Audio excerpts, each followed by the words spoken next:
Добре дојдовте на Беседа, македонската емисија за високи и возвишени теми. Јас сум процесорот. Јас сум свештеникот.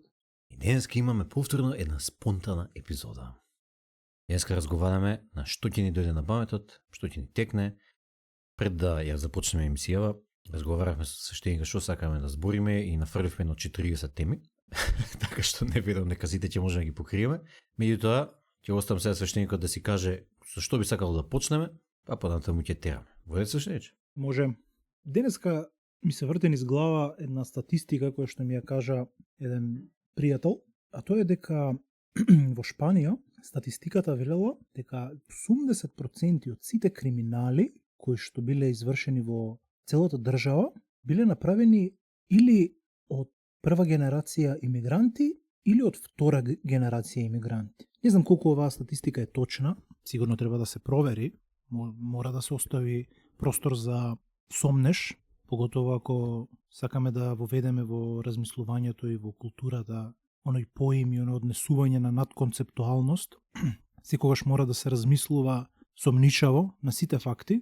Секој факт, колку и да ти е пријатен, колку и да ти е убав, колку и да ти е неубав, мора да оставиш сомнеш и да оставиш простор во твојата глава и во твоето срце дека тоа може и да не е така. Меѓутоа сепак го прочитав тој факт, тоест ми беше кажан тој факт дека бил прочитан и навистина ме замисли, цел ден го размислувам и се велам зошто мигрантите кои што се населиле во Шпанија, значи прва и втора генерација, тоа значи дека 80% од криминалите биле извршени или од луѓе кои што дошле директно во Шпанија и наместо да пробат да се интегрираат, тие живееле на маргините и се бавеле со криминал, или пак не се бавеле со криминал, меѓутоа нивните деца се бавеле. Тоа е втората генерација на имигранти. Се групирале во банди, исто така имаше еден факт дека 90 или 100% дури од сите банди во Шпанија биле направени од мигранти, дека оние, да ги наречеме автохтони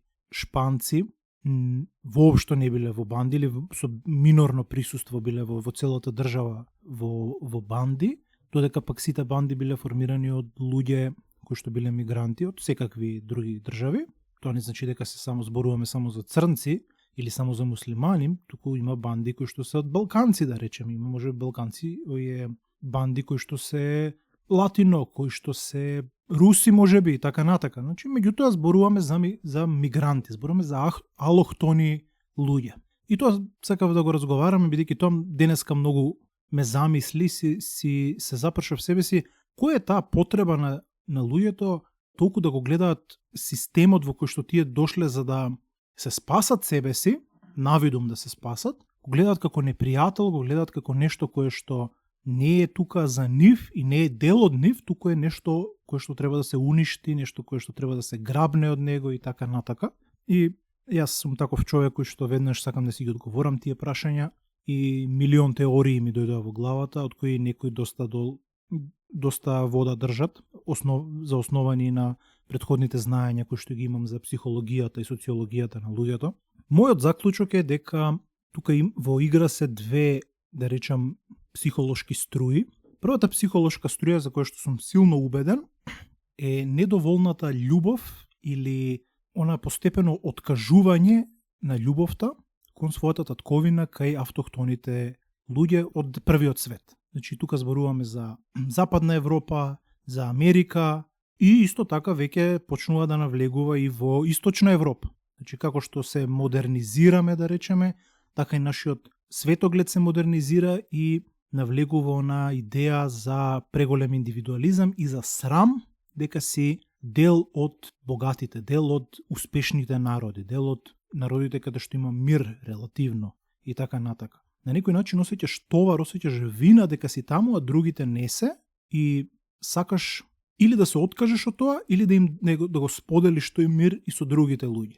Меѓутоа не сваќаш дека тој мир и таа убавина била донесена затоа што целиот народ имал зрелост, имал одредено ниво на зрелост која што го создала таа убавина, тој мир и тој, да речам, убав живот. Додека оној народ чија што држава не е добро развиена или е во лоша состојба, самите си го направиле тоа. Таа е стигнала до таа состојба бидејќи народот не бил доволно зрел, бидејќи бил примитивен и така натака. И тоа е нешто кое што треба да се прифати, тоа е факт. Те може не се допаѓа, може ти омаловажувачки и така натака, меѓутоа тоа е факт. Ако ти ги примиш нив кај тебе, тие ќе ти ја направат истата белја како тебе што ти се случува. И сега некои левичари велат, ама тоа не е така, затоа што ние сме им ги земале парите на нив, збориме за, да речеме, шпанците им ги земале парите и земале златото, богатството на другите земји и го употребиле тоа богатство за да си ја направат државата силна. Тоа во теорија личи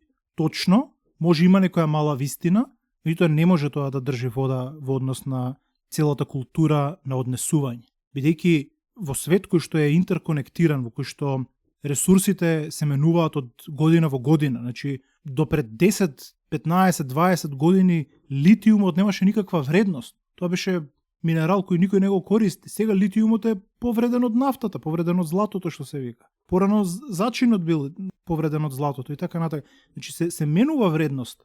Не може никој да ти ја земе вредноста на државата, ти земел златото и ти готово сега си за секогаш сиромаш, зашто се менуваат вредностите. И тоа е само оправдување. И втора работа е тоа што едноставно ти си го изградил, твоите предци го изградиле таа твоја држава. Без разлика како ја изградиле. Ти имаш вина кон твоите предци зошто ја изградиле толку добро и зошто биле толку сурови, меѓутоа не ја земаш во предвид целата слика дека сите биле сурови.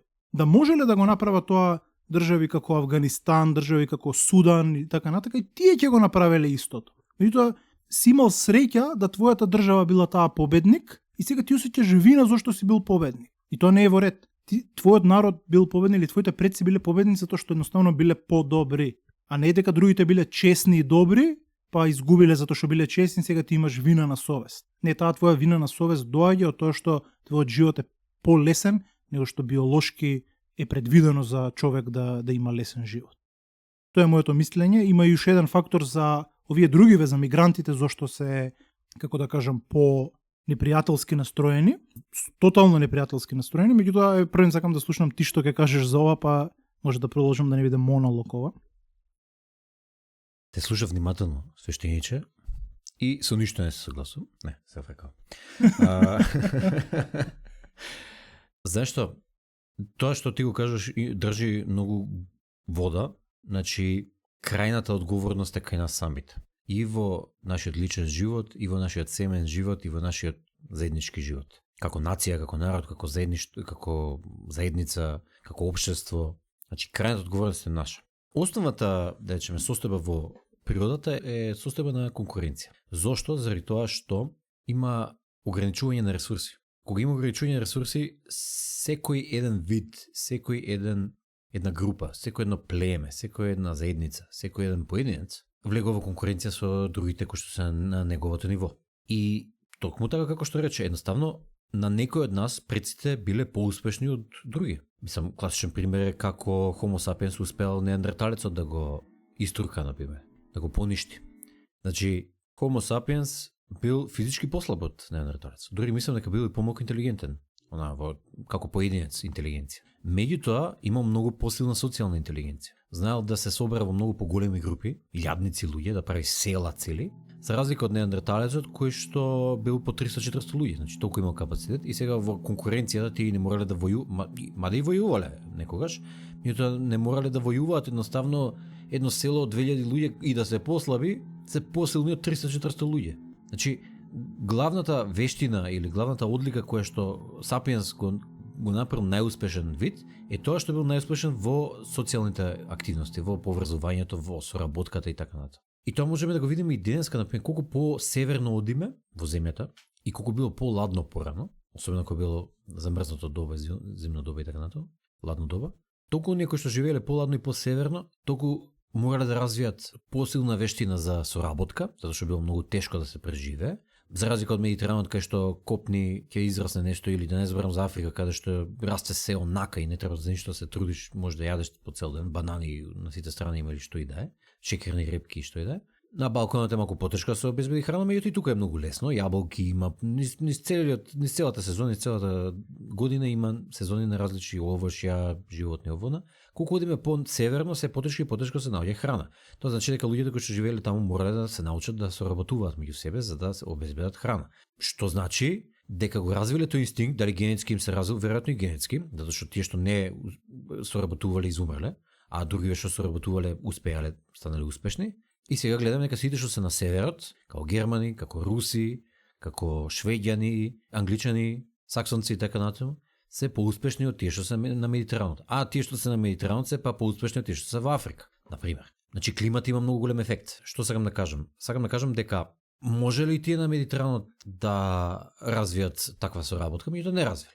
Кај нас се развива многу повеќе индивидуализам, на пример. Сега, предходно зборевме, Петар Турчин имаше една теорија, неговата теорија во клиодинамика е како настануваат империите, практично оние кралства или ајде да речем племиња прво, кои што станале многу силни, како примерот со латините во италијанскиот полуостров или македонците на Балканскиот полуостров, кои што биле обкружени со многу други племиња и кралства кои што им представувале конкуренција и закана, некои од тие изумреле, како етрускани, денеска нема. Ама, например, латините не изумреле, туку развиле асабија силна, со работка меѓу себе, и ги пробиле сите таму. Не само што ги пробиле сите, туку направиле империја. Направиле Римската империја. Исто и македонците. Од кралство, некој таму на маргините, Филип II ги освоил сите овие што се хелени, Александар Македонски направил империја. Значи, заради асабијата. Тие војувале против персиците кои што имале 5 пати повеќе војска и ги победиле. И не само против персиците, и против атињаните, и против... Значи, асабијата е многу битна. Само да ти исправам, 16 пати по... 16 пати поголем. Може да се замислиш ти колку асабијата треба да ти е силна за ти да победиш 16 пати поголема војска. Може би тогаш Персија била во пад со асабија, била во распад, затоа изгубила. И тоа кажува една работа, кажува дека може едно кралство прцу на Балканот, македонци, да освојат пола свет само зашто имаат силна асабија и дека крајната одговорност се на нив. Но сметам дека не си во право за она што го кажуваше, дека немаат ефект, например, колониалните сили, дека немале ефект врз денешниот развиток на другите држави или заедници или народи. Знаеш, како да ти кажам, Леополд II, кога отишол во Конго или не знам каде беше таму во Африка. Значи, партали ги направил таму луѓето, им сечел раце, нозе, децата им ги ставал во кафези. Значи, можеш систематски да им го понишиш духот на еден народ. Денеска македонците, например, може би, заради големото, долготрајното поробување од страна на османлиите, па после тоа од страна на Срби, па на Бугари, па на Југославија, па не знам уште на кој, може би заради тоа и ние сме уништени во духот како што сме. Има поединци кај нас, јас знам дека јас и ти не сме такви, ама повеќето, ако забележиш повеќето, се уништени, онака немаат воопшто идеја дека може да бидат нешто велико. Туку се клапнати, депримирани, не можеме ние ништо, ни треба камшикар, да не воеде во ред. Мислиш, ако веруваш во себе си, ти никогаш нема си дозволиш на себе си да кажеш дека ти треба камшикар. Туку ќе и ние ќе си бидеме камшикар, што сакаме да успееме. Меѓутоа, можеби заради 500 години под османлиите и сите други проблеми што и тука империите што се бореле кај нас, Русија, Германија, Австро-Унгарија и така натаму, можеби заради тоа едноставно ние сме како да кажам, сме го изгубиле духот. И можеби заради нив делумно е ефектот. Значи, крајната одговорност е наша, не ме разбереш погрешно. Значи, ние сме се криви во крај. И да било така, треба да се воздигнеме, да се возобновиме. Значи, крајната одговорност е за тоа. И тоа е, нели, јас и ти стално го залагаме. Ама, мислам дека имаат ефекти и други работи, знаеш. Еден пример исто монголите. Монголите го освоиле пола свет. Најголемата империја по маса, по земјена маса, а денеска се кравари, козари, не знам што се, ама не се империја, ништо не се. Меѓу две империи се, меѓу Кина и Русија. Така што, сакам да кажам дека има повеќе фактори, меѓутоа мислам дека овие два се најбитни. Особено првиот, дека без разлика како е, дека не имаме најголема одговорност за себе си, и како поединци, и како заедница. Се само накратко да искоментирам за оно што го рече околу мигрантите. Зошто се однесуваат како да не е нивно, кога ќе дојде тука и практично има гајле дали ќе го оштетат или дали прават штета. И па се штедиче зашто така се сеќаат, зашто се сеќаат дека не е нивно. Тие се дојде од друго општество, веројатно некој општество кој што е помалку созреано. Мислиш ти сега некој доаѓа од Сирија таму кај што се војува 50 години, кај што е распад, кај што нема улици, живеат во земјени онакви куќички, кажам дека сегде во Сирија така се живее, меѓутоа да речеме дека некој од таму дошол, од тие Палмира кај што беа ИСИС или не знам што, или од Ирак некој доаѓа, или од Египет, од Либија, нели Либија е раскршена, сега нема никаква ни инфраструктура, ни болници, ништо, се тепаат племиња за превласт. Се замисли си доаѓа некој од таму и доаѓа во цивилизација и он, за разлика од луѓето кои што се родени таму, во цивилизацијата, има многу работи кои што не можеш да ги научиш од книга, или да сака да се интегрира, не може да ги научи работите, не знае како функционираат, не знае дека за да се плати треба да се оди во банка, не знаеш, значи кај него функционирало јас ти дам коза, ти дај ми овца, не знаеш. Значи има многу однакви ситници, некои кои што ние ги претпоставуваме дека затоа што веќе знаеме како функционираат и не мора никој да ти ги објаснува посебно, татко ти ги кажал кога си имал 5 години, разбираш? Или парите што се или не знам што, а овој не го знае тоа. И сега многу често се случува таквите луѓе да бидат маргинализирани заради тоа што не може да се вклопат, ама и многу често се случува да затоа што влегуваат во еден систем каде што има ред и каде што не можеш да ти правиш што сакаш, за разлика од Либија по пустина можеш да трчаш и да водиш љубов со овци. Во Македонија не можеш тоа да го правиш, освен ако не си во западниот дел на Македонија, или во Германија или во Холандија, такви работи не можеш да правиш. И сега он го осеќа тоа како угнетување. Знаеш, као чеки са правила има за се, сега треба да возиме по едната страна на патот. Мислам, не знам ли си видел ти некој видео како се вози во Багдад, например. Ужас тотален онака, значи коли на сите страни, онака на раскрсница идат и од сегде влегуваат онака, значи значи, калабалак. Никој да не застане и да рече чекај дечки, дај организираме малку, одвамо таму нешто да тече, значи 2 сата седат на раскрсницата само. И сега види го возењето во Скопје на исто хаос, види го возењето во Холандија на подред се тоа. Значи сакам да кажам дека кога доаѓаш во друго општество, ако доаѓа секаков вид на луѓе и ако нема добар филтер за кој да дојде, ако нема филтер да поминат само оние кои што може да се вклопат, кои што се доволно интелигентни, доволно цивилизирани, доволно желни да се вклопат, ќе го имаш тој резултат. Ќе имаш луѓе кои што доаѓаат и сакаат да го искористат општеството до максимум, кои што го доаѓаат како паразити, кои што се забаваат со криминал, кои што се бават со бело робие, кои што едноставно ги немаат истите морални скрупули. Јас сум бил во странство во многу држави и секоја кај што отидов, особено во Италија, например, јас сакав да станам италијанец. Јас си останав македонец, значи да заборавам коледе или батник или јазикот или не знам што. Ама таму сакав да го научам јазикот, сакав да научам како се однесуваат таму луѓето.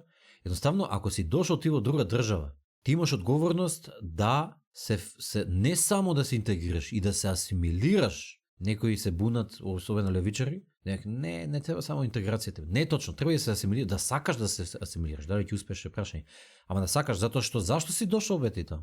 Зашто е подобро општество од твоето? Што си дошол таму? Што не оди некој во, не знам, Ирак сега да се пресели? Не оди. Зашто да ше полошо општество? Па ако си отишол во Италија, ако си отишол во Холандија, ако си отишол во Германија, значи тоа е подобро општество од тебе. Зашто е подобро? Има зашто е подобро, затоа што правилата кои што се почитуваат таму, начинот на живот, го прави подобро општество. И ти треба тоа да го научиш да се вклопиш. Ако не си расположен да се вклопиш во тоа општество така да ги прифатиш правилата кои што се таму важечки, што мајка бадаш таму? Не влегувај таму. Јас имам пред можеби неколку месеци гледано еден подкаст или интервју, подобро кажано, меѓутоа долго интервју со еден муслиман, таков наречеме што го пропагира исламот и така натака, го модернизира и го пропагира. И има коментирано за мигрантите и неговите ставови многу ми се допадна, многу се сложувам со нив. Он вели: немојте да се залажувате дека мигрантите доаѓаат кај вас затоа што им се допаѓа тој живот, им се допаѓа тој, да речеме, секуларен, владење на правото, цивилизиран на некој начин живот. А те не разбираат што е тоа. Тој вели дека не е така. Вели разбираат што е тоа и не им се допаѓа воопшто. Меѓутоа причините зошто одат се исклучиво пари. Тие одат за да направат пари, тие одат на печалба. Тие го презираат, вика, вашиот живот. И јас, вика, дури го презирам, тој муслиманот. Тој вика: јас што сум живеам во Америка толку години и така натака, го презирам овој живот. Јас не го сакам ово, јас сакам, вика, шеријат. Јас сметам дека шеријат е единствен начин на владење на една држава, за да биде, да речеме, угодна на Аллах, и така сметам дека треба да се живее. Меѓутоа, вие имате пари поради различни причини, поради тоа што немаат шеријат. Па не, он вели вака: вие имате пари и не ги обвинува. Ми се допаѓа што нема оној левичарски став, а вие не ги украдовте парите и сега за тоа имате пари. Не е таква жртва. Туку вели: не, вие победивте. кога нашите предци се конкурирале, вие вашите биле подобри и сте направиле повеќе пари, сте направиле посилни држави, побогати. Да било обратно, вика, во среден век сме имале шанса, меѓутоа сме ја пропуштиле. Вика, ние сме биле побогати, посилни, навистина исламот бил целосно, и тоа сакав да ја коментирам кај тебе, бидејќи шпанците биле доминирани 300 години од страна на муслиманите. Значи тие се ги мачеле таму, ги малтретирали исто кога кај нас 500 години, кај нив 300. Па пак духот на шпанецот не е поровен.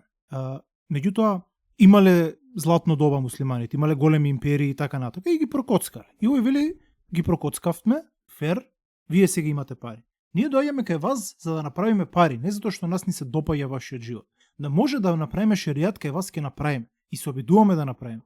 Зашто сметаме дека тоа е правилно и за вас, не само за зашто ве мразим. Сметаме дека тоа е правилно, го презираме вашиот начин на живот.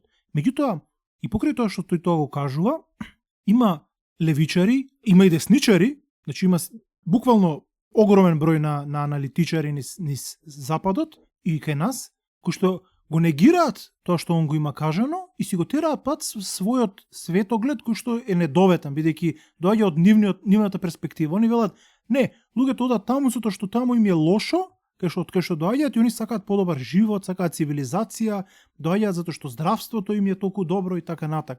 Не идат само за пари, идат затоа што им се допаѓа тој начин на живот.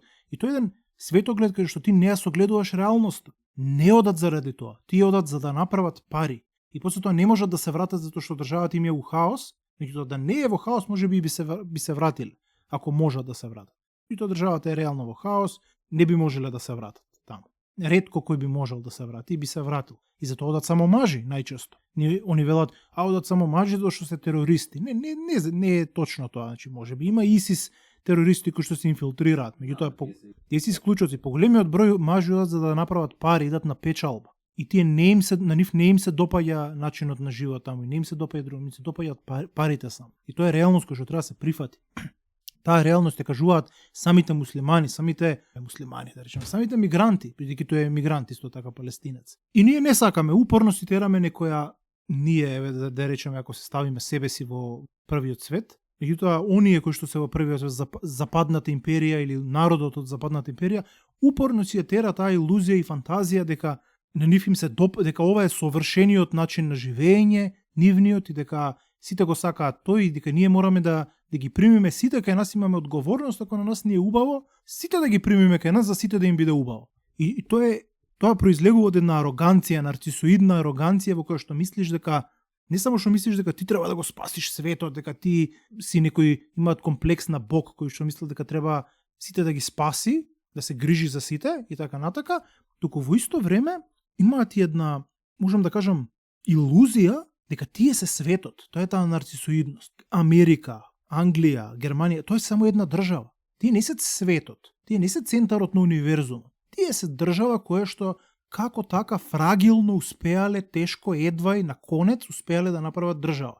Имале тешки проблеми, војувале се, тепале се, какви, ако читаш историјата на Германија, кога била поделена, кога била поделена во тие кралствата, кога била... Да, па практично пред да дојде Ото фон Бисмарк да ги обедини повторно преку Прусија, инаку биле тотално поделени. Тоа сакав да го кажам. Не ми карта онака од тоа време, значи тоа е како секое мало кај нас да е посебна држава. Апсолутно, да, не ми текнуваше на името, сакав да го канцеларот.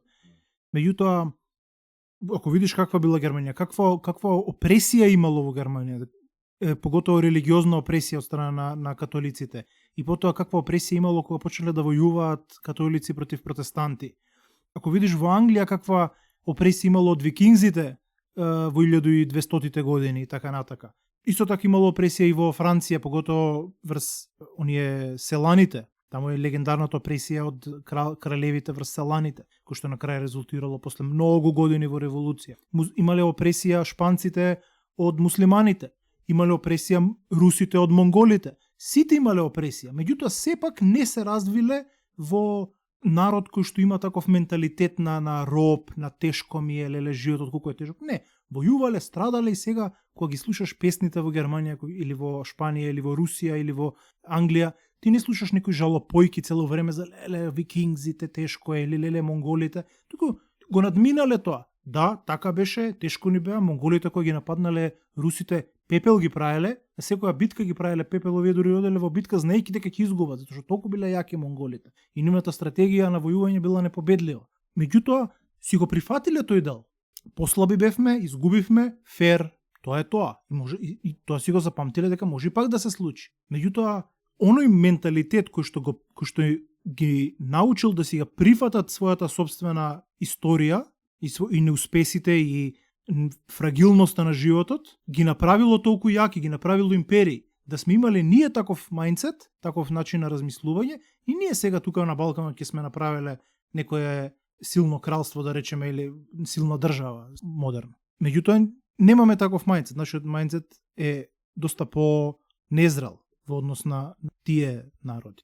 Што ми беше поентата? Поентата ми е дека тие генерации на овие силни држави сега, старите генерации кои што ги направиле нив, биле зрели стоици кои што знаеле дека животот не е лесен, дека животот е тежок и дека мора ти имаш твоја одговорност за твојата држава, за твојата нација и треба да се напнеш, да се запнеш и да се жртвуваш за својата држава. Сега, кога нивните деца го добиле тоа здраво за готово, рекле, па ние сме центарот на универзумот, кај нас се сите пари, ајде на сите да им ги дадеме тие пари.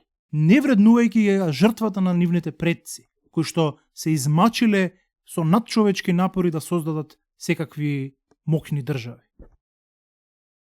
Да, всушност и самиот Петар Турчин објаснува дека под надворешен притисок тогаш се развива сабијата, тогаш се развива чувството за заедништво. За нашите слушатели кои што не знаат што е асабија, ви препорачувам да ја слушнете епизодата за асабија, пред неколку епизоди снимавме. Асабија накратко е чувство за заедништво, односно еден вид на алтуризам спрема својата група, спрема оние со кои што се поистоветуваш. И асабијата е клучот за дали една заедница ќе стане полетна, дали ќе стане успешна или не, или ќе се распаѓа. Во Македонија и кај македонците има многу ниска асабија. И мислам тоа што го зборуваше свештеникот. Јас не сакав само за македонците да кажем, јас кога зборам за нас, тука ги ставам и сите балкански народи. Може да ги видиш дека такви си бугарите, и грците се такви, па и турците се во одредена мера такви, и покрај, меѓутоа, сепак турците се биле империја, не биле долго време поробени, не биле уништени за да почувствуваат некоја таква депресија, да речеме, па не може да речеме дека тие имаат менталитет на поробени. Меѓутоа, ако ги видиш сите други држави, србите, албанците и така натака, сите имаат некој таков менталитет на сегментација, на поделеност, на не знаат кај тера. Значи не е ова некој депресивен муабет само кон нас македонците, туку е согледување на реалноста. Не сме ние најлоши народи на светот, меѓутоа имаме доста за работа за да бидеме идеални. Да.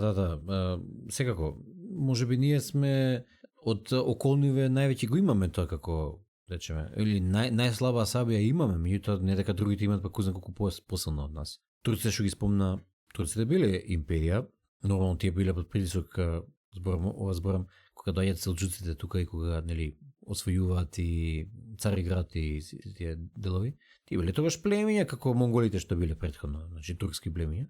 Тек после османлиите доаѓаат со султани и со сето тоа, со империјата. Ама они биле под притисок и на арапи, биле под притисок и на европјаните, биле под притисок и на русите од згоде, значи биле под многу голем притисок, па и со грците, нели, тука околу морето. И внатрешно од словените. Каде?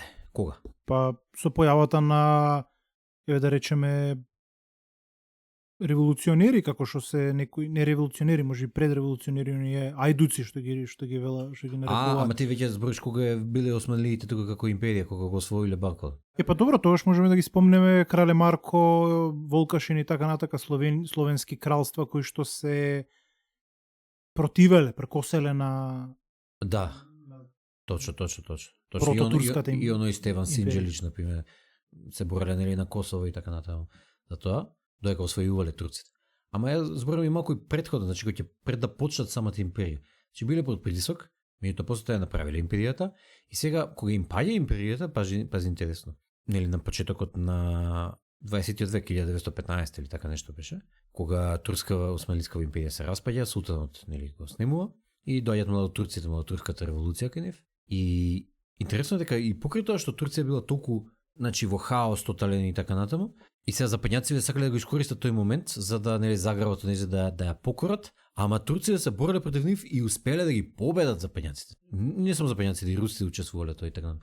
Значи успеале да ги победат европјаните во борбата нели кај Мрабарно море, па всушност Кемал Ататурк така и станува председател на Турција, затоа што бил дали генерал, дали не знам каков водач воен во таа битката и победува. Значи без разлика што биле во хаос, едноставно имале доволно силна асабија и волја да ги победат десетина европски нации. Но прашањето е што па мајка барале тие нели да доаѓаат во Турција сега да ја порабуваат, ама ете, не биле доволно зрели за да сватат дека треба да си го гледат своето гајле таму, во Германија и во Русија и во Англија. Ама небитно, битно дека победиле и знаеш, кај нив можеби заради тоа го нема тоа чувство на губитници затоа што и кога се распаднала империјата сепак победиле во некоја битка и останале автохтони, останале суверени. За разлика од нас, ние сме изгубиле многу битки и цело време губиме се. Последната битка во 2017 година кога на сила не го сменија името. Меѓутоа претходната е војната во 2001 година, каде што некои кои што лесно ќе ги победевме со голема поддршка од страна, практично добивме понос. И сега ако губиш цело време, каков менталитет сакаш да развиеш? Добро, сепак можеме да видиме дека сме се ослободиле или барем сме го дале нашиот придонес да се ослободиме од фашистичкиот окупатор и тоа е победа. Меѓутоа, ние таа победа ја гледаме како некој најголем врв на светот, бидејќи ние ретка победа и затоа целата наша државотворност се базира околу тој антифашизам. И тоа е супер, мислам, антифашизмот е идеологија која што јас ја поддржувам целосно, меѓутоа не може да се базираш цело време на некои минати борби или минати идеологии и така натака. Значи... затоа не можеш да се базираш на нешто анти. Затоа што кога ќе го победиш фашизмот, после што? Значи треба нешто про, нешто од тебе да извира нешто, про македонизам, про македонство, нешто такво треба да биде, не антифашизам, што антифашизам. Помина фашизмот, готово веќе. И сега се распаѓа државата, се распаѓа сабијата, зашто? Затоа што нема фашисти против кои што треба да се обединиме. Не може тоа да биде основата. Основата треба да биде се сакаме себе си. Заслужуваме да постоиме. Заслужуваме да бидеме успешни. Не само заслужуваме од аспект на не од аспект на другите народи, туку од аспект на универзумот. Значи ние заслужуваме да сме тука и ќе даеме максимумот за да бидеме успешни. А не клапнати цели, зашто, како сите не тепате, па сега, како не те тепа, ти сам не се почитуваш. Почни да се почитуваш и да видиш како, да ја спомнеме 2017 година и промената на името. Да речевме јасно, не. Ама нема влезете во НАТО, ми е гајле. Ама војна ќе напред, ми е гајле, ајде, повелете. Не само што немаше да ни направат војна, туку тоа ќе почне да не почитуваат. И ќе влеземе и во Европска унија сега. А сега затоа што не гледаат дека сме лигуши, кои што попуштаат за се нешто, сега се ставите уште бугари во устав, се ставите и ова, се ставите и она, значи едноставно не се почитуваш сами од себе си, знаат кај што е меко се притиска. Меѓутоа не треба ни да тактизираш, не треба ни да речеш сега јас ќе бидам силен за да добијам, туку ти си силен едноставно. Јас не верувам дека Јас искрено не верувам дека тоа ќе се случеше. Јас мислам дека ако речевме не, навистина ќе беше потешко, ќе имаше можеби санкции, притисоци, немаше да не примат. Ќе ги примаат другите, ќе имаше уште поголеми притисоци и така натака, немаше да има попуштање, меѓутоа тоа е во ред. Можеби дури ќе имаше и некои, можеби не војна, меѓутоа можеби притисок од албанците и така натака, од некои такви екстремистички гранки кај албанците. Меѓутоа во ред, го прифаќаме тоа. Тоа е предизвик, ќе се бориме со тоа. И на крај, ако не успееме, ако се уништиме, тоа е тоа. Меѓутоа, историјата ќе го памти овој народ како народ кој што умрел, исчезнал како македонци. Кој беше овој народ што исчезна? Тоа беа македонците. Горделиви луѓе кои што не попуштија преди не попуштија пример за илјадници години во иднина. И тоа е историја која што живее, меѓутоа затоа што ние ќе исчезнеме. Немој да мислиш ти дека македонците 2 милиони народ и 1.800.000, кои што не се ни толку, или кој знае колку се, ќе живеат вечно, ќе живеат 2, 3, 5, 10.000 години. Ќе дојде време, се менуваат годините, народите ќе се претопат едни во други, поготово сега забрзано како што паѓа наталитетот, верувај не само македонците, други народи како Срби, Бугари, Грци и така натака, и поголеми народи од нив се менуваат народите. Огромни народи во минатото како персици, како не знам што се претопиле во други народи. огромни народи се исчезнале, дачици, Така, ред број други народи. Илири, И не исчезнале сите од нив преку некој што влегол и геноцид им направил. Не туку се претопиле, исчезнале. Едноставно се сменило, толку време поминало што нив им се сменил мајндсетот. Станале нешто друго. Се смениле, да речем, околностите, се сменила историјата и така натак. И тоа ќе се случи пак. И тоа сега забрзано ќе се случува, се побрзо и побрзо историјата се менува. Ќе исчезнат македонците еден ден. Ќе останат само во историја. Исто како и грците, турците, и американците, и русите, и кинезите, ќе исчезнат. Можеби на кинезите ќе им треба 10.000 години, а на нас ќе не треба 1000 или 500 години, и тоа сите има крај. И ќе останат само во учебниците. И кога ќе се чита, кога ќе дојде време да се кои се овие народиве тука на Балканот, па тоа биле некои македонци, ама го смениле името во Северна Македонија за да влезат во Европската унија и после некое време тивко, ќутливо, мирно исчезна, ги гмечеле, ги исчезна. А може да исчезнат 500 години пред тоа, што е важно во еден универзум кој трае трилиони години, дали си живеел 500 години или си живеел 1500, не прави никаква разлика, тоа е само миг, секунда. Меѓутоа многу е важно како ќе останеш. Ќе останале овој народ кој што живеел, биле македонци, тогаш веќе не може да ти го земат името. Кога исчезнеш како таков, ти си умрел веќе како македонец. И ќе речат, ова беа македонци, им беа притиснати од империите и од русите од една страна и од американците од НАТО империјата од друга страна и не попуштија, си останаа за своето, не отидоа со никој, не подклекна и ги истребија. Тоа е народ кој што сите ќе учат од нив. Како што сега учиме од картагинците. Зошто ги учиме картагинците, а не ги учиме, да речеме, галите таму или некои други, или некои племиња во Италија кога освојувале, кога римјаните освојувале. Милион племиња имало, не биле само 3-4 народи. Кој знае колку племиња имало? Таму имало ломбарди, алемани, секакви народи. А ние ги учиме картагинците. Зошто? Зашто тие рекле нема. Ќе земам слонови и ќе ги одам по Алпите ако треба, ама тоа е тоа. И за тоа ги памтиме. Така е. И тоа ќе биде разликата помеѓу тоа дали ќе бидеш фуснот или ќе бидеш пасос во книга. Знаеш како има еден исказ од Гоце Делчев. Вика, другари, кој има две срца, нека остане тука. Кој има едно срце, ама машко, нека дојде, затоа што ние идеме да се бориме за Македонија да ослободиме. Така треба да се постапува, тоа треба да ти биде менталитетот, тоа треба да ти биде светогледот. И да не успееш не е битно. Јас заради тоа многу често во позитивен аспект ги коментирам Србите, затоа што се многу попркосни од нас. Ја војуваа против цела империја западна и не попуштаат за тоа Косово и не попуштаат.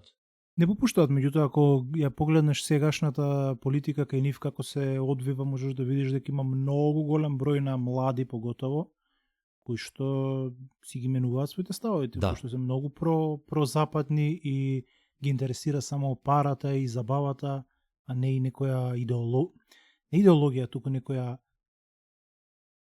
идеја над себе си, нешто кое што е од кое што ти си дел од, но е поголемо од тебе. Па така е. Ама заради тоа, ако продолжат така и ако не се свестат, ќе останат на кратко како нас. И ќе го изгубат и Косово, ќе изгубат и Србија како нивна, едноставно нема да бидат суверени. Тоа е тоа. Сега, кој како сака, кој колку издржи. Нели, еден пример е римјаните доаѓале и на Балканот, па македонците не рекле, не бе, ајде, ние ќе бидеме со вас или нешто. Не, ќе се бориме. И на крајот ги поробиле. Не ги убиле, ги поробиле. Водет фер борба. И затоа ние тоа денеска го кажуваме. Како со картагинците. Да, римјаните воделе две војни со Картагина. На крајот се истовариле таму во, нели, Либија, Алжир, нели тие вако делови, и на крајот ја победиле Картагина. Ама битно Ханибал сите го памтиме. Сите го памтиме дека свртел цел круг, се бркале со овој, како се каже. Не знам против тој кој точно се борел.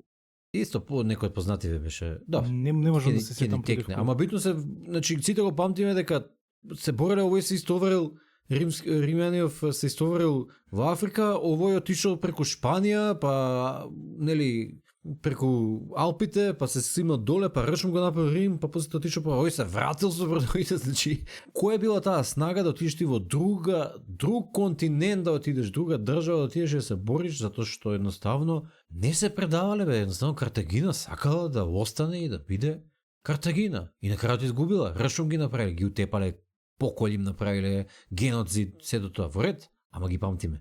Им истуриле сол по нивите за да никогаш на тоа место не расте ни трева, од толку што ги мразеле.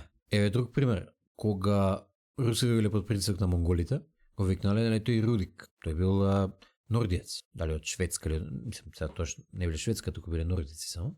Го викнале да им представува еден вид на крал, за да ги обедини племињата, нели, пошто претходно биле разединети. И сега поради притисокот тие зајакнувале поради притисокот од монголите. И на крајот знаеш, Рудик сега некој ќе каже он ги обединил. Ама не е така. Всушност, он бил аватарот на обединувањето. Тие веќе биле спремни за тоа. Она што го кажем аватарот на Zeitgeistот или на духот на времето, всушност они заради надворешниот притисок веќе биле спремни за крал, можеби не може да одберат некој од своите луѓе, водачи, заради тоа што така ќе било фаворизирање на едниот или на другиот, па се рекле, странец некој ќе одбедеме, кој што ќе ни биде крал. Он после се оженил со Словенка, нели така натаму. Меѓутоа, сам да кажам дека не многу ретко се случува, еве и Наполеон и другите такви ликови, или Сталин во Втора светска војна. Не е до Сталин, не ги обединил Сталин советите, или Советски сојуз, или русите и украинците.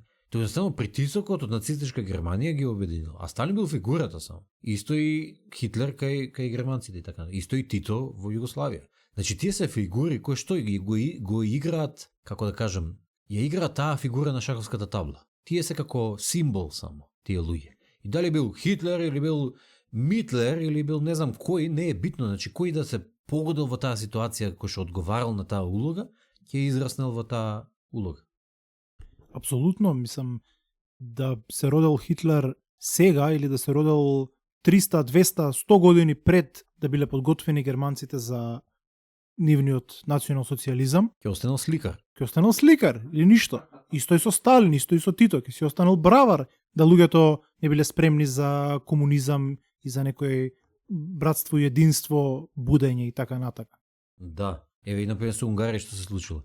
Во 50-ти, во 60-ти години, нели има еден бунт против Советски сојуз. Советски сојуз влегува таму и прави решом, нели го задушува бунтот и така натаму. Еден од оние кои што учествуваат во протестите е денешниот премиер Виктор Орбан.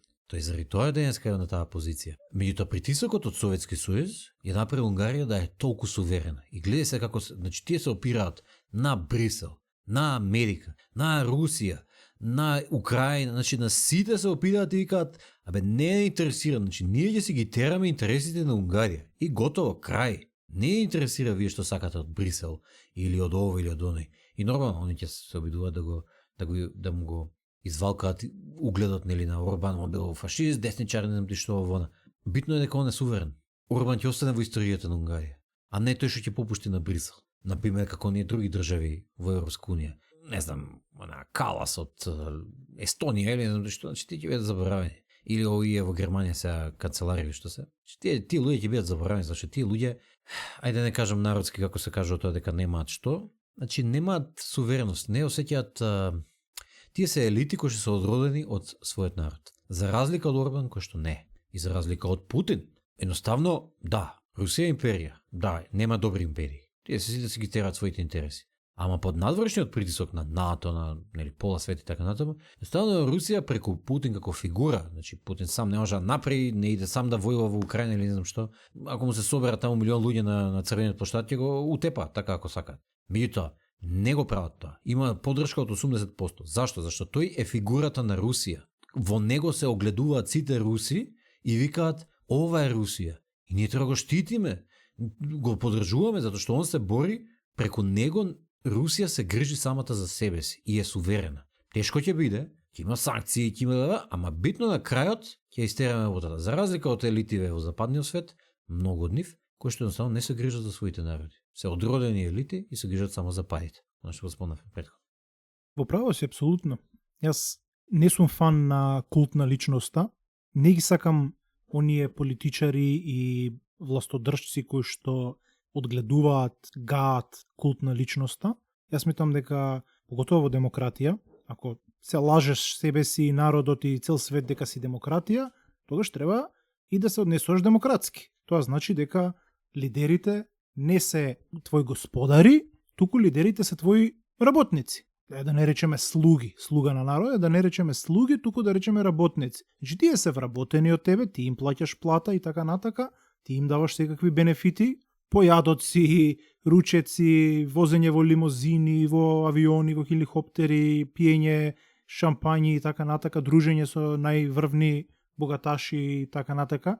Меѓутоа, па дури понекогаш намигнуваш кога замижуваш кога има некој крадење, се додека тоа не претера, меѓутоа за тоа бараш резултати. И ти не сакаш да го фалиш некој, не сакам мојот премиер или председател многу да го фалам и да му бидам некој фан негов. Тоа му е работа. Тоа му е работа. Ја очекувам нешто од него и за тоа му давам пари и не ме интересира и сакам да биде заборавен. Кога тој ќе му заврши мандатот, кога ќе си заврши неговото, јас сакам да го заборавам. Така да јас не се интересирам за култот кон Орбан или Путин или Трамп или Си Жинпинг или кој да е.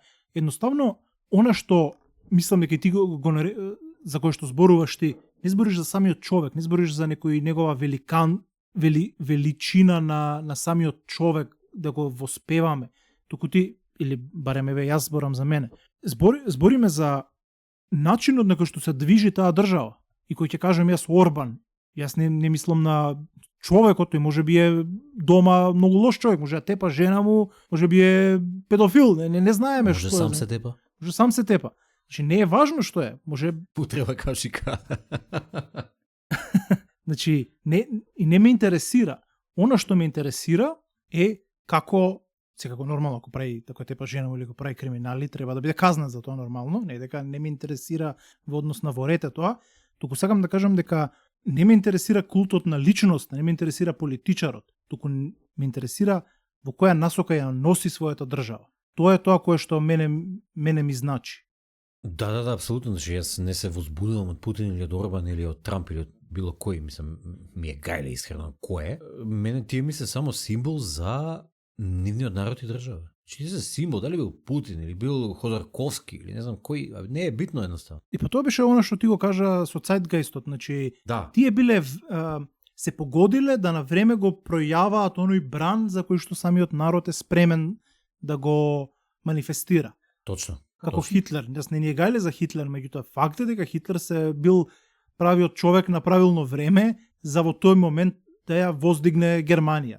Така. Тоа што тој понатаму тргнал во некои непотребни војувања или можеби бил провлечен, не е ни важно, или неговата идеологија била премногу екстремна и така натака. Тоа си друг муабет. Да, точно тоа. Така да нас не ни е гајле Путин дали ќе биде или ќе биде како беше оној неговиот опозиционер што беше затворен и така натака, или ќе биде некој друг. Се додека, или пак Зеленски, мене не ми е гајле за Зеленски, не зборам добро за него или лошо за него, туку ја гледам како се движи политиката таму. И пред се гледам моите политичари. Не ми е гајле дали моменталниот премиер или тој што е во опозиција или некој трет е добар, лош, дали сакам да го следам, дали ќе ми биде лидер мене, туку дали е корисен, дали е квалитетен. Така се гледа надконцептуално на политиката. Да, сештениче, јас се согласувам тотално со тебе. Меѓутоа, мислам дека повеќето луѓе едноставно не можат вака да ги гледат работите, заради тоа што едноставно мислат и треба да им еволуира, да им се качи на повисоко ниво и треба да се осозрат. А додека не созрат, ќе гледат работите како што замисли си како луѓето ги гледат во едно племе работи. Значи, го бараат оној еден кој што е нели алфата, главниот и шефот на племето, поглаварот е така. И сега тоа е, мислам, повторно и тој е символ за племето. Еден поглавар не може да ги победи сите други мажи во племето, ќе го срдиса, ќе го расчерачат мезеш ако му се соберат. Ама не му се собира. Туку го следат. Зашто? Затоа што тој е символот за племето. Тој е племето. Тој не е човекот, тој е племето. И тоа всушност сите водачи треба да го запамтат. Дека тие не се, токму како што кажа ти, тие не се над другите луѓе кои што ги водат, тие се под другите луѓе. Тие се символ за другите луѓе. Тие се еден вид на обединување како аватар, дека сите луѓе, целото племе, овие ние што сме тука, сме обединети позади овој човек. Ама тој човек не сме обединети затоа што он нешто кузне што околу него ние сме решиле него култна личност да му правиме така натаму. Туку заради тоа што за нешто го бивало, можеби го бивало највеќе за обединување. Или го било најинтелигентен бил, или најубав, или не е битно која е карактеристиката позади која, меѓутоа за нешто бил најдобар, особено за социјални работи, за правење алијанси, да речеме, за обединување внатрешно во племето и за стварање силна асабија, и заради тоа преку него се обединуваме, заради тоа го бираме како поглавар. Не заради него, туку заради нас, ние како заедница. И кога елитите, речеме поглавар, можеме да го речеме за елита, така? По дефиниција елита, затоа што не само што е редок, туку е највисок статус има, највисок пристап до ресурси и така. Кога елитите се поврзани со своите луѓе, кога природно се врските помеѓу елитите и луѓето, и кога елитите се, не е битно дали се избрани на демократски начин, меѓутоа кога се одговорни пред луѓето кои што ги водат, тогаш една заедница има многу силна асабија и е многу успешна. Кога елитите се одродени, заради тоа што се нарцисоидни, зашто сакаат пари, успех и богатање за сметка на сите други, тогаш се распаѓа асабијата и тогаш се распаѓа на општество, заради тоа што обичните луѓе кои што се доле и од кои што зависи општеството, на нивни плеќи се гради, на обичниот селанин или обичниот работник во фабрика, а не на премиерот. Значи, општеството се држи, столбовите се обичните луѓе доле. Кога ќе почнат да не осеќаат лојалност кон елитите, заради тоа што вие ги изневериле, тогаш почнува распадот на асабијата, односно на вплотеноста во една заедница, и тоа се случува во Македонија. Само нашите елити се одродени од нас. Се сребролюбци, само тоа ги интересира, да се богатат. Мислам, класичен пример, значи имаат фабрики или бизниси или менуваат закони за да може да се увезува отпад, за да може да го гора тука за што прават парието. Значи колку треба да си ти ограничен во тоа мозокот и нарцисоиден, да ти интересираат само парите, а низ истиот воздух да поминуваш ти, твоите деца, твоите родители, твоите братучеди, твоите роднини, трети роднини, пети роднини, практично Македонија е пети роднини, сите меѓу себе. Се замисли, сите ти се роднини, не сме ние народ од 500 милиони, и ти роднините да можеш да си дозволиш да ги загадуваш зашто ти сакаш пари. Тоа треба да си толку нарцисоиден, толку сребролюбен, да си едноставно многу ниско ниво на развиток, на зрелост, и така си одроден. Како елита си одроден од својот народ. Се согласувам апсолутно. Добро сештениче. Убав муавет си направивме, отидовме во неколку теми. Имав една идеја да разговараме за коефициент на интелигенција, кога го започнавме муаветот за... Бидејќи знам дека таму не се согласувавме, имавме и порано сме разговарале за од што зависи коефициентот на интелигенција и така натаму, и тоа може ќе беше интересен муавет, и тоа може да го ставиме за некој друг спонтан муавет и така. Може, дефинитивно. Мада ние доста често сме правили муавет околу интелигенцијата. Сепак, едно е да имаш 170, едно е да имаш 65, например. Не знам, јас не сум тој што има 170. Не знам. Може не јас не сум. Да, добар муавет е тоа, може да го направиме за некој следен пат.